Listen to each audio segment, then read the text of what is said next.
ऐसा नहीं है कि हर व्यक्ति संतों की इज्जत ही करता हो। कुछ लोग ऐसे भी होते हैं जिन्हें बचपन से जिन देवी देवताओं के बारे में बताया गया है, बस उतने ही को वो सत्य समझते हैं और बाकी संतों को वो एक आम इंसान समझते हैं जो आम इंसान से थोड़ा अच्छा है। तो इसमें कोई गुस्सा होने वाली बात नहीं है। तुम ज़बरदस्ती क्या अपने घर वालों को मेरे बारे में समझा पाए थे? तुम्हारी ज़बरदस्ती करने पर वो सुन लेते थे, लेकिन विश्वास नहीं किया जब तक उनका खुद का समय नहीं आया। और अब भी कुछ लोग विश्वास नहीं करते हैं। तुम्हारे उसी घर में रहते तुम्हारे साथ इतनी लीलाएं होते हुए देखकर भी ये बातें उन्हें बहुत आम लगती हैं। उन्हें लगता है कि बस हो जाता है, उन्हें नहीं विश्वास है कि मैं हूँ। तो इसी तरह कुछ लोग संतों पर, फकीरों पर विश्वास नहीं रखते हैं। उन्हें बस जो देवी देवता के बारे में बताया गया है उनके लिए वही बस उतने ही भगवान है। पर कम से कम उस शक्ति पर विश्वास तो है, ये अच्छी बात है। और संतों पर विश्वास नहीं है तो अनादर भी तो नहीं कर रहे हैं ना। अब तुम ना ज़बरदस्ती किसी से भक्ति नहीं करा सकते। इतनी सी बात तुम भी समझ लो। ज़बरदस्ती तुम शिरडी लेकर नहीं आ सकते जब तक मेरा बुलावा नहीं होगा और जब तक सामने वाले को आने का योग्य नहीं होगा, उसके उतने कर्म नहीं हो गए होंगे, तब तक कोई शिरडी नहीं आ सकता। तो तुम क्यों शिरडी ही लेकर आना चाहते हो? अगर पूरा परिवार और पूरे रिश्तेदार सारे मिलकर कहीं घूमने जाना चाहते हैं तो मैं तुमसे कह रहा हूँ, सच में जाओ, घूम फिर कर आओ। ज़रूर घूम कर आओ। जहाँ घूमने जाओ वहीं पर शिरडी दर्शन करो। वहीं अब तुम अपने साईं का अनुभव करो, मेरा अनुभव करो कि जहाँ तुम जा रहे हो उस गली चौक चौराहे हर चीज़ में मैं हूँ। यही अनुभव करो। और कुछ सोचने जैसी बात ही नहीं है। तुमने एक बात और है, तनाव ले लिया है कि तुम्हें 1 करोड़ मंत्र जाप, नाम जाप जो भी करना है, तनाव लेकर मत करो, मन से करो। दिन गिन कर मत करो अगर नहीं हो पा रहा है तो। क्योंकि मैंने ये भी देखा है कि तुम तनाव लेने की वजह से सर दर्द का भी कई बार सामना करते हो। इस तरह थोड़ी पूजा चाहिए। इस तरह हमें पूजा नहीं चाहिए। तुम प्रेम से करो, मन से करो, तनाव लेकर मत करो। और तुम विनती करो, परमात्मा पूरे करवाएंगे। पर इस तरह तनाव ले लेने से कि मुझे बस 1 करोड़ की संख्या को पूर्ण करना है, तो नहीं, उससे नहीं होगा। तनाव से तो होती हुई चीज़ भी फिर मुश्किल हो जाती है।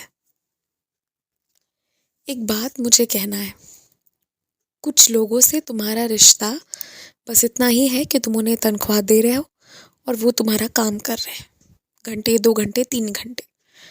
अब इसमें तनख्वाह के अलावा अगर तुम ऊपर से खिलाना पिलाना शुरू करोगे, तोहफा देना शुरू करोगे, तो तुम आदत लगा रहे हो, तुम खर्च कर रहे हो। और कल को जब वो तुमसे मांगेंगे और जब तुम्हें लगेगा मेरे पास शिकायत लेकर, फिर मत आना कि साई सबका मुंह ऐसे चलता है, मेरे सामने वैसे चलता है, मुझसे ये मांग रहे हैं, वो मांग रहे हैं।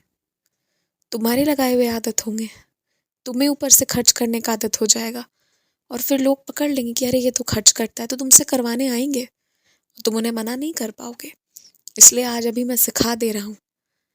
इस तरह जो तुम एकदम से भावनाओं में बह जाते हो ना कि तुरंत ये बना दूँ, ये खिला दूँ, ये दे दूँ, कुछ मत करना। बस अच्छे से बर्ताव करो, पैसा समय पर दो, सामने वाले को इंसान समझो, कद्र करो, बस। और कुछ नहीं। इससे ज़्यादा कुछ भी करने की आवश्यकता नहीं है। बस भरोसा रखने वाली बात है। भरोसा रखो, कद्र करो, अपना जो भी तुम्हें अपने तरफ से तुम्हारे जो फ़र्ज़ हैं वो निभाओ, बस। और कुछ नहीं, अलग से कुछ भी करने की ज़रूरत नहीं है। जिस भी व्यक्ति से तुम अपने घर का नाश्ता, खाना कुछ भी बाहर से मंगवा रहे हो, मतलब कोई ऐसा व्यक्ति है जो रोज़ में तुम्हारे लिए फल वगैरह लाता है, कच्चे सामान लाता है, या हफ्ते में 1 दिन तुम्हारे लिए सूखे नाश्ते वगैरह लाता है, या कभी तुम्हें कुछ खाने का मन हुआ तुम ढाबा होटल से उसे बोलकर मंगवाते हो, तो कभी कभी वैसे लोगों को 100, 50, 200 रुपये अलग से दे दो कि वो भी कुछ खरीद कर खाना चाहे तो खा ले। और अगर कुछ खरीद कर नहीं भी खाना है, उतना पैसा नहीं भी देना है, तो तुम जो कच्चे फल वगैरह मंगवाते हो सेब, केला, नारियल, संतरा एक आधा उसमें से दे दूँ। वो अंततः मुझे ही तो वो भोग लगेगा ना, मेरे ही पास तो वो पहुँचेगा। मुफ्त में किसी से काम मत करवाओ, कभी मत करवाओ। भले हो सकता है वो उसी रास्ते से गुजर रहे हो, तुम्हारा काम कर दे, पर किसी ना किसी रूप में ज़रूर लौटा दो। मुफ्त में एक दिन का भी किसी का मेहनत तुम्हारे पास ना आए, तुमने कुछ ना कुछ दिया हो, ये चीज़ का बहुत ध्यान रखना, बहुत ज़्यादा। और हाँ, उधार देना एकदम बंद करो। तुमने लिया तो नहीं है किसी से, लेते भी नहीं हो और लेना भी मत। और अगर कभी भी जीवन में लगे कि लेना भी है तो सही जगह जाकर लेना, पूरे कागज पत्तर करवा के उचित जगह पर लेना जहाँ तुम उसका ब्याज भी चुकाओ। बस ये बात है, अलग से सहायता मांगने मत जाना, किसी से नहीं, कभी नहीं। और तुम जो उधार देते हो, ये उधारी देना अब बंद कर देना। इस महीने भर जो तुमने गलती कर दी, मैं तुम्हारे पैसे निकलवा दे रहा हूँ और तुम समझो कि देने वाले के मन में अभी है भी नहीं कि वो तुम्हें दे, पर मैं तुम्हारे पैसे निकलवा रहा हूँ। लेकिन तुम ये चीज़ तय कर लेना, निश्चिंत रहना इस चीज़ को लेकर कि इस बार तो साईं ने बचा लिया, पर आगे तुम्हें उधार नहीं देना है। साफ मना कर देना, सीधे साफ मना कर देना। इस बार तुम जो उधार दिए हो वो मैंने तुमसे इसलिए भी दिलवाया क्योंकि सामने वाले व्यक्ति ने भी तुम्हारी सहायता की थी, लेकिन उसने तुम्हारी जब सहायता की थी ना, तो उसने सिर्फ एक ऐसा काम किया था जिसके लिए तुमने उसे पहले ही पैसे दे दिए थे। बस उसने समय पर तुम्हारा साथ दिया था और तुमने समय पर बढ़ चढ़कर साथ और विश्वास दोनों चीज़ दिया हुआ है। तो इसलिए अब उधार मत देना।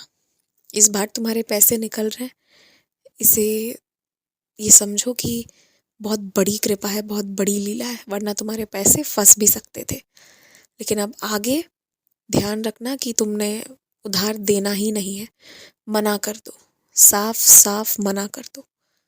अब उधार नहीं दोगे, फिर जो भी रिश्ते हैं वो टिकेंगे, बात खत्म। खुश रहो।